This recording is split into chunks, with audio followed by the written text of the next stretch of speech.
सच में पहले का जमाना अच्छा था। जब निवेश की बात आती थी तो हमारे पास दो ही विकल्प होता था, एक एफडी और दूसरा आरडी, चाहे बैंक में या पोस्ट ऑफिस में। अगर कहीं आने जाने की बात होती थी, ट्रेवल की बात होती थी, तो हमारे पास साधन था सिर्फ ट्रेन और बस या ज्यादा से ज्यादा जीप। और जब मोबाइल आया हम लोग के जीवन में, हमारी जिंदगी में, हम सभी की जिंदगी में, तो शुरू में सिर्फ बीएसएनएल का सिम मिलता था और उसके लिए हम लोग नंबर लगाते थे, लाइन लगाते थे, बहुत दिन इंतजार करते थे, तब जाके सिम मिलता था। क्या सच में वह समय सही था? आप भी ऐसा मानते हैं? नहीं दोस्त, आज हमारे पास ढेरों सारे विकल्प हैं, चाहे वो टेलीकम्युनिकेशन की बात हो, चाहे वो निवेश की बात हो, चाहे कहीं आने जाने की बात हो। हमारे पास अब एक से एक लग्जरी कार है। अब निवेश के लिए ढेर सारे विकल्प उपलब्ध हैं, जैसे यूलिप है, म्यूचुअल फंड है, ईटीएफ है। तो अभी हमारे पास विकल्प बहुत ज्यादा है और हम समझते हैं कि जब विकल्प ज्यादा होता है तो हमारे पास एक मौका होता है, एक अपॉर्चुनिटी होती है कि हम उसमें से चुन सकते हैं, उसमें से सेलेक्ट कर सकते हैं, चयन कर सकते हैं कि कौन सा विकल्प हमारे लिए सही है। इन्वेस्टमेंट के मामले में specially mutual fund, SIP, SWP और यूलिप, इसमें से कौन सा बेहतर है हम आसानी से समझ सकते हैं। और अगर हम नहीं समझ पाएंगे तो हमारे पास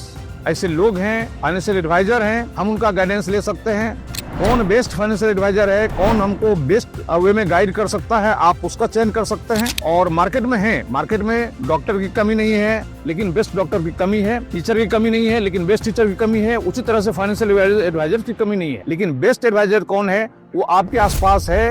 आप पता करें और बेस्ट एडवाइजर के साथ, उसका गाइडेंस के साथ आप निवेश शुरू करें। अब बहुत लोग कंफ्यूज हो रहे हैं कि हम कहाँ करें निवेश, म्यूचुअल फंड में करें, एसआईपी में करें, कि लमसम में करें या यूलिप में करें। तो मैं इसीलिए कह रहा हूँ कि फाइनेंशियल जो एक्सपर्ट हैं, फाइनेंशियल जो गाइड करने वाले लोग हैं, उनसे संपर्क करें, उनकी सलाह लें और हम निवेश जल्द से जल्द शुरू करें। इंतजार करने का समय नहीं है दोस्त। अगर हम आज शुरू करते हैं तो इसका फायदा मुझे 10 साल 15 साल बाद मिलेगा, और हम अगर 2 साल 3 साल बाद शुरू करते हैं फिर उसमें और 2 से 3 साल का समय लगेगा। इसलिए जितना जल्दी से जल्दी हो सके निवेश शुरू करने की जरूरत है। और निवेश चाहे छोटा हो या बड़ा, मैटर करता है समय। हम जितना ज्यादा से ज्यादा समय देते हैं, हमारा पैसा उतना ज्यादा मल्टीप्लाई होता है। इसलिए अमाउंट से ज्यादा इंपॉर्टेंट है हम कितना टाइम इन्वेस्ट कर रहे हैं। बहुत बहुत धन्यवाद।